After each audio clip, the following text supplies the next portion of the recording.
Hello there, everyone. I tried to see who was coming on first, and there was just a sudden explosion of people, so I thank you all for joining me. I'm very happy that you are here. My name is Gildart. I'm an actor, I'm an audiobook narrator, and I'm also doing some fireside readings. These are gifts to you. Currently, we're in the middle of the gift of the Hound of the Baskervilles, a wonderful old Sherlock Holmes story that is getting rather exciting at the moment. We are on chapter 12, and in chapter 11, Watson, who is still on his own at the beginning of chapter 11, finds himself interviewing Laura Lyons, the lady with the initials LL, who had corresponded with the dead Sir Charles. And then, while returning home, he meets Frankland, and Frankland tells him that there is someone on the moor. He thinks it's the missing convict, Selden, but off Watson goes to see who it is, and he finds the place on the tor where this person, who he knows isn't Selden, he calls him the man on the tor, he finds the place where he's sleeping. He steals inside and he waits. He lies in wait for him, and at the end of that chapter, then once more the footsteps approached, and a shadow fell across the opening of the hut. "It is a lovely evening, my dear Watson," said a well-known voice. "I really think that you will be more comfortable outside than in." Welcome to a fireside reading of The Hound of the Baskervilles, Chapter 12. Death on the Moor. For a moment or two I sat breathless, hardly able to believe my ears. Then my senses and my voice came back to me, while a crushing weight of responsibility seemed in an instant to be lifted from my soul. That cold, incisive, ironical voice could belong to but one man in all the world. "Holmes!" I cried. "Holmes!" "Come out," said he, "and please be careful with the revolver." I stooped under the rude lintel, and there he sat upon a stone outside, his grey eyes dancing with amusement as they fell upon my astonished features. He was thin and worn, but clear and alert, his keen face bronzed by the sun and roughened by the wind. In his tweed suit and cloth cap, he looked like any other tourist upon the moor, and he had contrived, with that cat-like love of personal cleanliness which was one of his characteristics, that his chin should be as smooth and his linen as perfect as if he were in Baker Street. "I never was more glad to see anyone in my life," said I, as I wrung him by the hand. "Or more astonished, eh?" Well, I must confess to it. The surprise was not all on one side, I assure you. I had no idea that you had found my occasional retreat, still less that you were inside it until I was within 20 paces of the door. My footprint, I presume?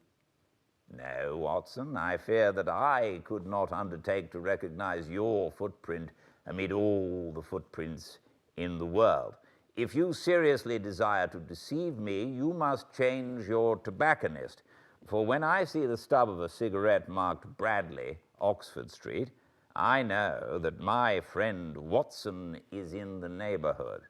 You will see it there, beside the path. You threw it down, no doubt, at that supreme moment when you charged into the empty hut." "Exactly." "I thought as much. and knowing your admirable tenacity, I was convinced that you were sitting in ambush, a weapon within your reach, waiting for the tenant to return. So, you actually thought that I was the criminal. I did not know who you were, but I was determined to find out. Excellent, Watson. And how did you localize me? You saw me, perhaps, on the night of the convict hunt when I was so imprudent as to allow the moon to rise behind me? Yes, I saw you then. And have no doubt searched all the huts until you came to this one? No. Your boy has been observed, and that gave me a guide where to look. The old gentleman with the telescope, no doubt. I could not make it out when first I saw the light flashing upon the lens. He rose and he peeped into the hut. I see that Cartwright has brought up some supplies. What's this paper? So, you have been to Coombe Tracy, have you? Yes. To see Mrs. Laura Lyons?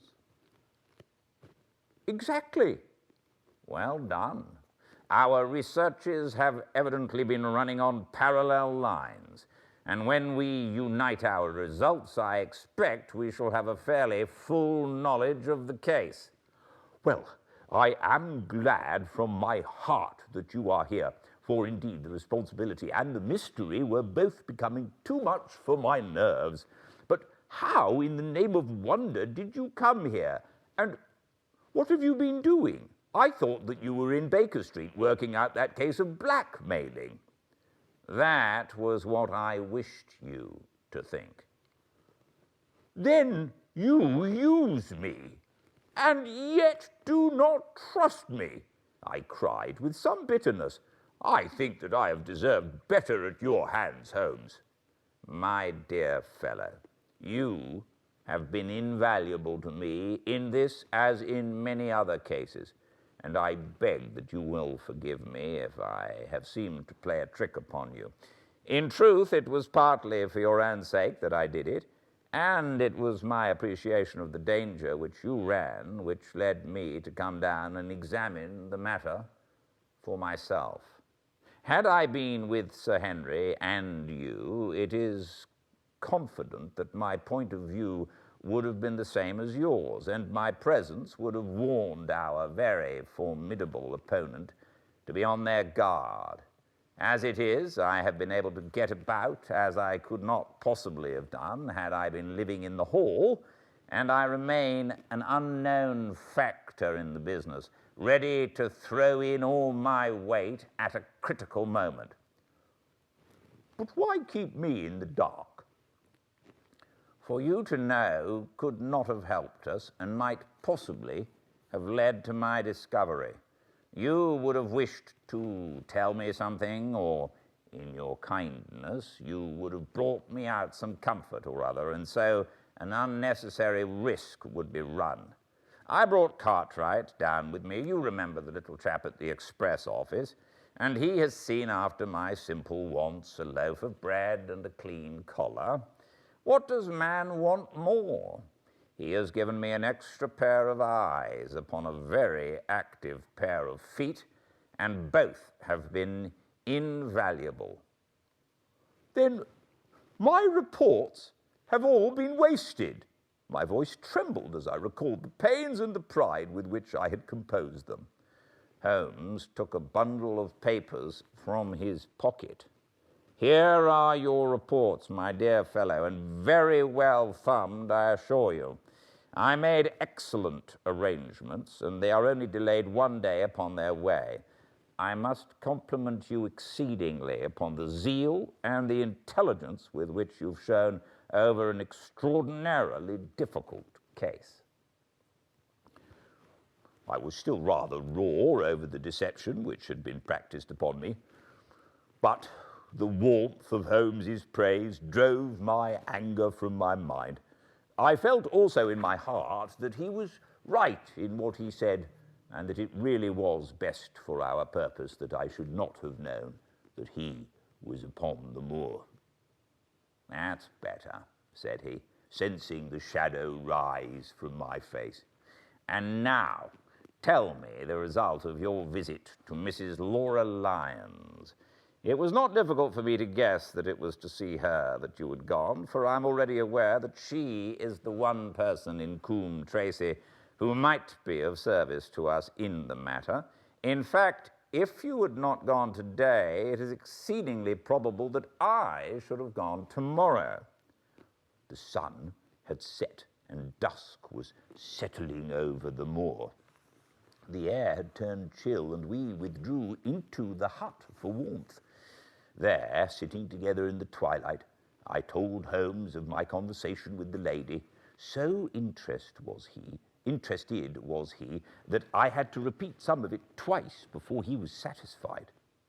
This is important, said he, when I had concluded. It fills up a gap which I had been unable to bridge in this most complex affair. You are aware, perhaps, that a close intimacy exists between this lady and the man Stapleton. I did not know of a close intimacy. There can be no doubt about the matter. They meet, they write, there is a complete understanding between them. Now, this puts a very powerful weapon into our hands. If I could only use it to detach his wife. His wife? I am giving you some information now, in return for all that you have given me. The lady who has passed here as Miss Stapleton is, in reality, his wife. Good heavens, Holmes, are you sure of what you say? How could he have permitted Sir Henry to fall in love with her? Sir Henry's falling in love could do no harm to anyone except Sir Henry. He took particular care that Sir Henry did not make love to her, as you have yourself observed.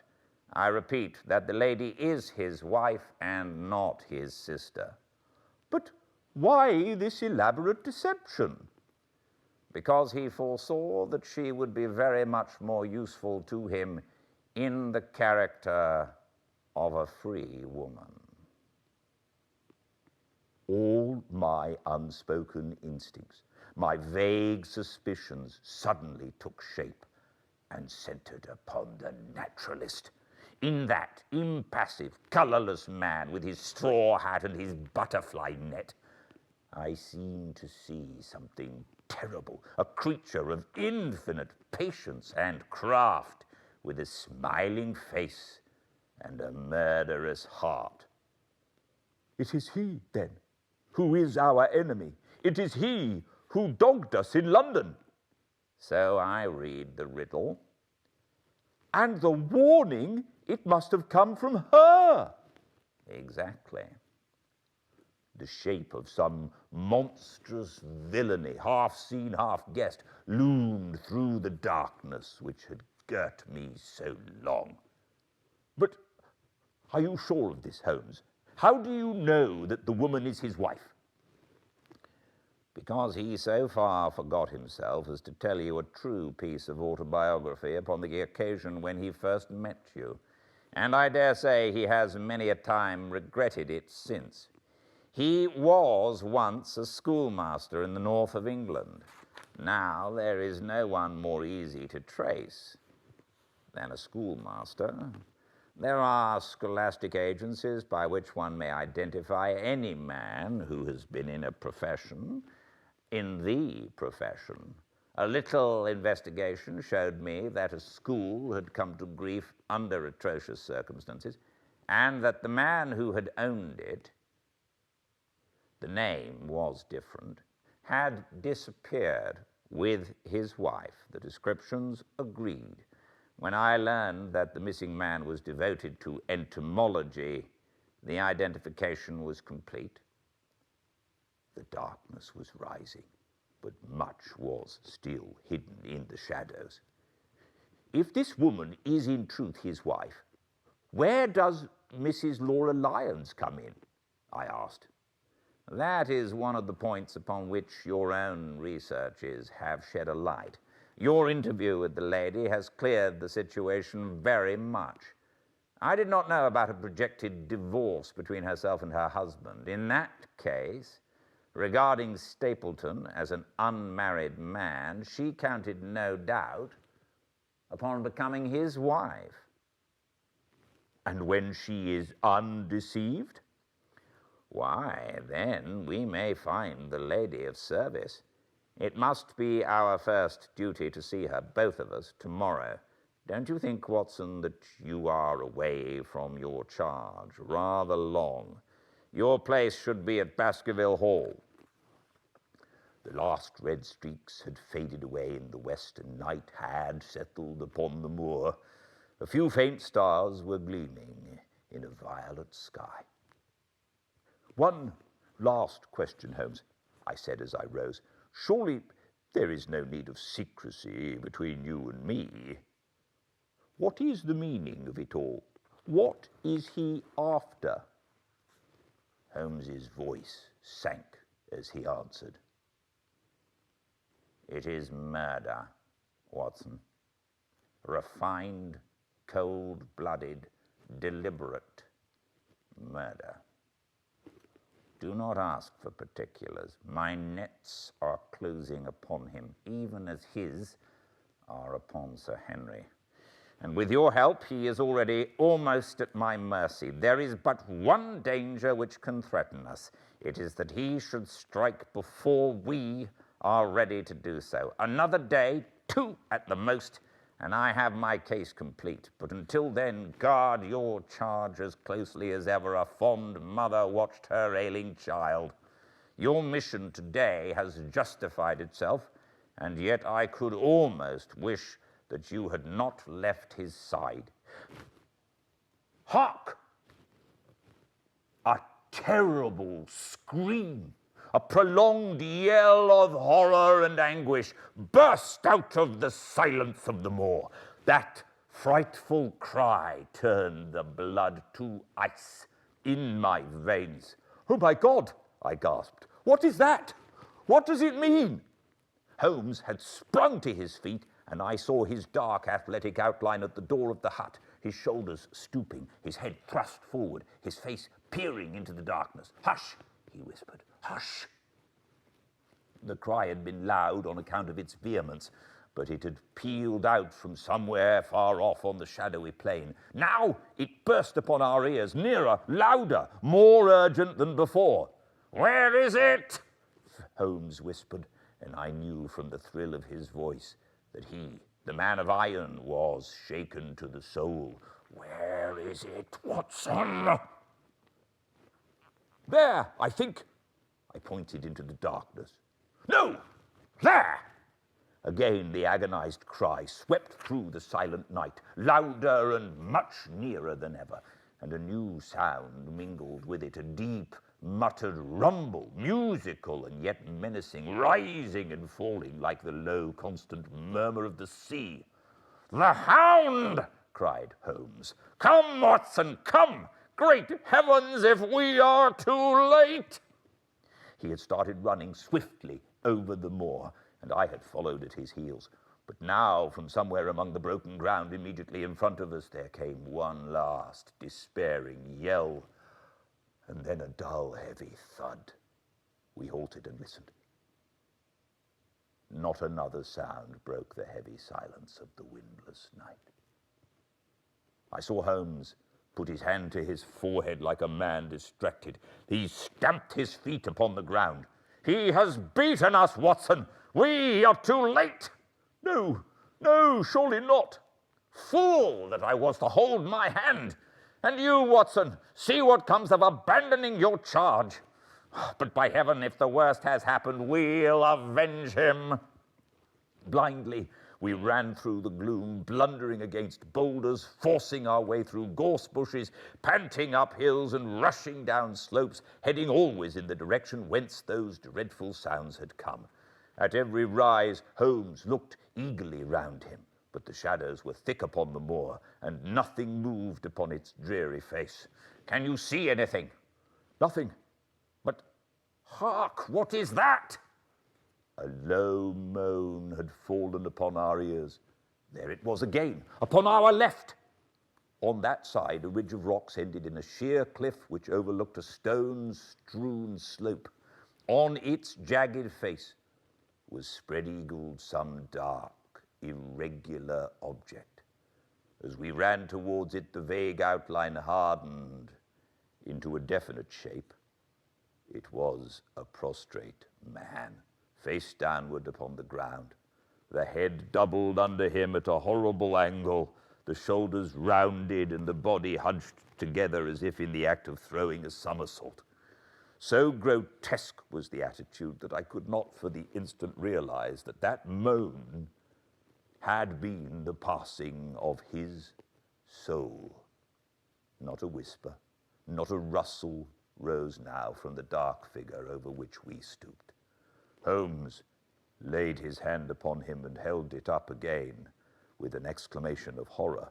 The gleam of the match which he struck shone upon his clotted fingers and upon the ghastly pool which widened slowly from the crushed skull of the victim. And it shone upon something else which turned our hearts sick and faint within us, the body of Sir Henry Baskerville. There was no chance of either of us forgetting that peculiar ruddy tweed suit, the very one which he had worn on the first morning that we had seen him in Baker Street. We caught the one clear glimpse of it, and then the match flickered and went out, even as the hope had gone out of our souls. Holmes groaned, and his face glimmered white through the darkness. "The brute! The brute!" I cried with clenched hands. "Oh, Holmes, I shall never forgive myself for having left him to his fate." "I am more to blame than you, Watson. In order to have my case well-rounded and complete, I have thrown away the life of my client. It is the greatest blow which has befallen me in my career. But how could I know that he would risk his life alone upon the moor in the face of all my warnings? That we should have heard his screams, my God, those screams, and yet have been unable to save him. Where is this brute of a hound which drove him to his death? It may be lurking among these rocks at this instant. And Stapleton, where is he? He shall answer for this deed." "He shall. I shall see to that. Uncle and nephew have been murdered.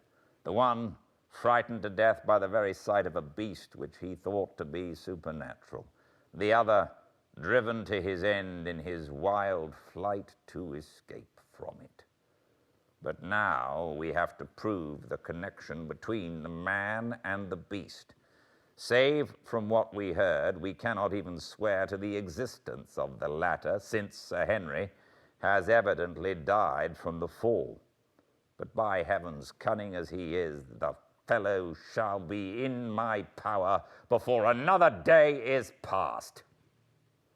We stood, with bitter hearts on either side of the mangled body, overwhelmed by this sudden and irrevocable disaster which had brought all our long and weary labors to so piteous an end. Then, as the moon rose, we climbed to the top of the rocks over which our poor friend had fallen, and from the summit we gazed out over the shadowy moor, half silver and half gloom. Far away, miles off in the direction of Grimpen, a single steady yellow light was shining. It could only come from the lonely abode of the Stapletons. With a bitter curse, I shook my fist at it as I gazed. Why should we not seize him at once? Our case is not complete. The fellow is wary and cunning to the last degree. It is not what we know, but what we can prove. If we make one false move, the villain may escape us yet. What can we do? There will be plenty for us to do tomorrow. Tonight, we can only perform the last offices to our poor friend. Together we made our way down the precipitous slope and approached the body, black and clear against the silvered stones. The agony of those contorted limbs struck me with a spasm of pain and blurred my eyes with tears. We must send for help, Holmes. We cannot carry him all the way to the hall. Good heavens! Are you mad? He had uttered a cry and bent over the body. Now he was dancing and laughing and wringing my hand. Could this be my stern, self-contained friend? These were hidden fires indeed. A beard! A beard! The man has a beard! A beard? It is not the baronet. It is... Why, it is my neighbor, the convict. With a feverish haste, we had turned the body over, and that dripping beard was pointing up to the cold, clear moon. There could be no doubt about the beetling forehead, the sunken animal eyes. It was indeed the same face which had glared upon me in the light of the candle from over the rock, the face of Selden, the criminal. Then, in an instant, it was all clear to me. I remembered how the baronet had told me that he had handed his old wardrobe to Barrymore. Barrymore had passed it on in order to help Selden in his escape. Boots, shirt, cap, it was all Sir Henry's. The tragedy was still black enough, but this man had at least deserved death by the laws of his country. I told Holmes how the matter stood, my heart bubbling over with thankfulness and joy. Then the clothes have been the poor devil's death, said he. It is clear enough that the Hound has been laid on from some article of Sir Henry's. The boot which was abstracted in the hotel in all probability, and so ran this man down. There is one very singular thing, however. How came Selden, in the darkness, to know that the Hound was on his trail? We heard him.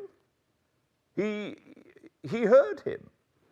To hear a hound upon the moor would not work a hard man like this convict into such a paroxysm of terror that he would risk recapture by screaming wildly for help. By his cries, he must have run a long way after he knew the animal was on his track. How did he know? A greater mystery to me is why this hound, presuming that all our conjectures are correct, I presume nothing. Well then, why this hound should be loose tonight? I suppose that it does not always run loose upon the moor. Stapleton would not let it go unless he had reason to think that Sir Henry would be there. My difficulty is the more formidable of the two, for I think that we shall very shortly get an explanation of yours, while mine may remain forever a mystery. The question now is, what shall we do with the poor wretch's body? We cannot leave it here to the foxes and the ravens. I suggest that we put it in one of the huts until we can communicate with the police. Exactly.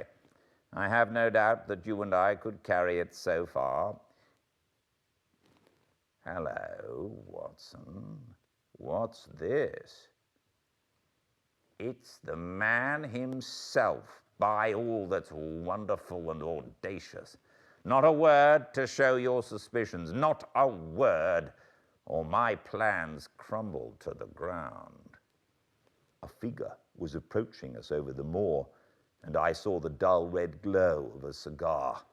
The moon shone upon him, and I could distinguish the dapper shape and jaunty walk of the naturalist. He stopped when he saw us, and then came on again.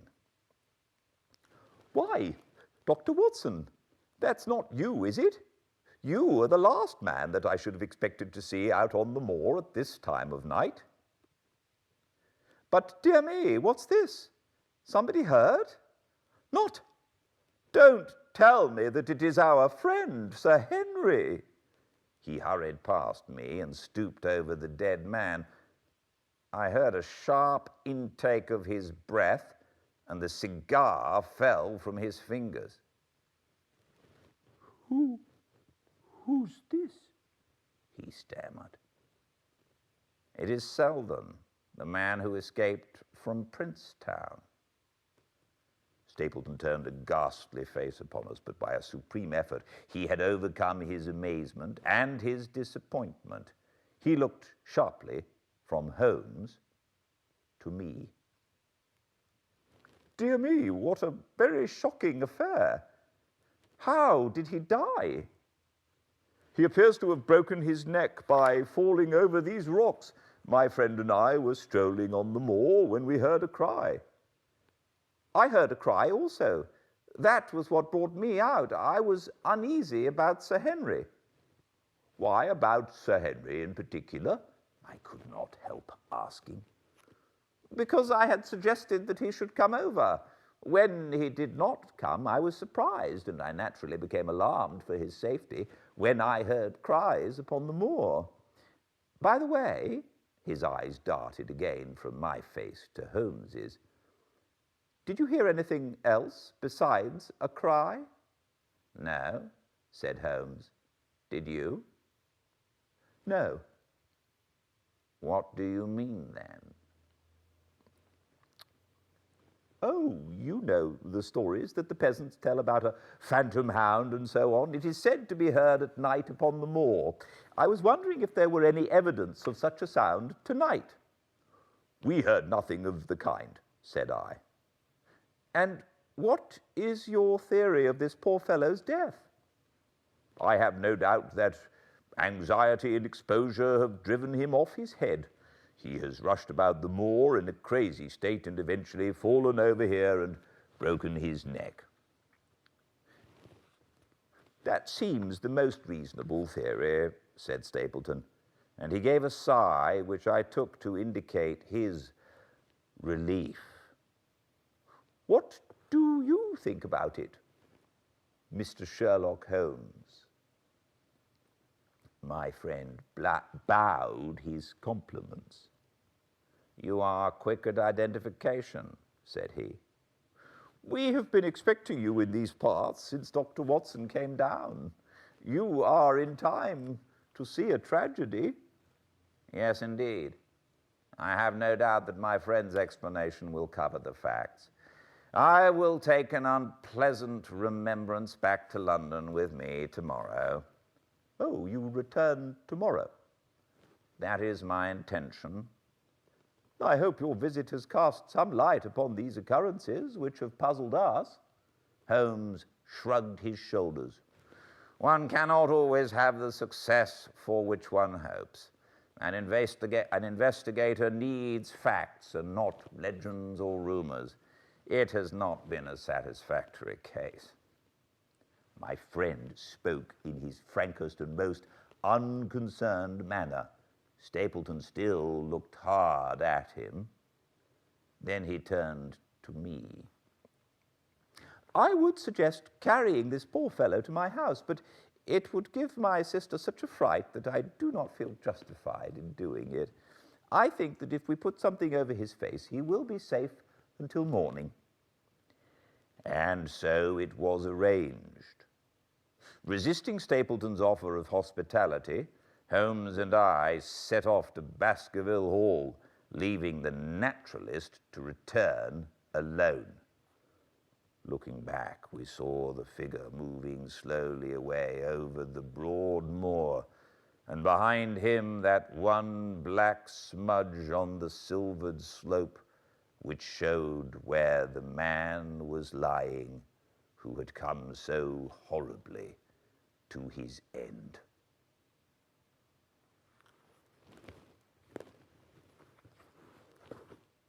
Thank you all for joining me so much. I love having you here, and I hope this helps a little bit. I look forward to seeing you tomorrow, same time and place.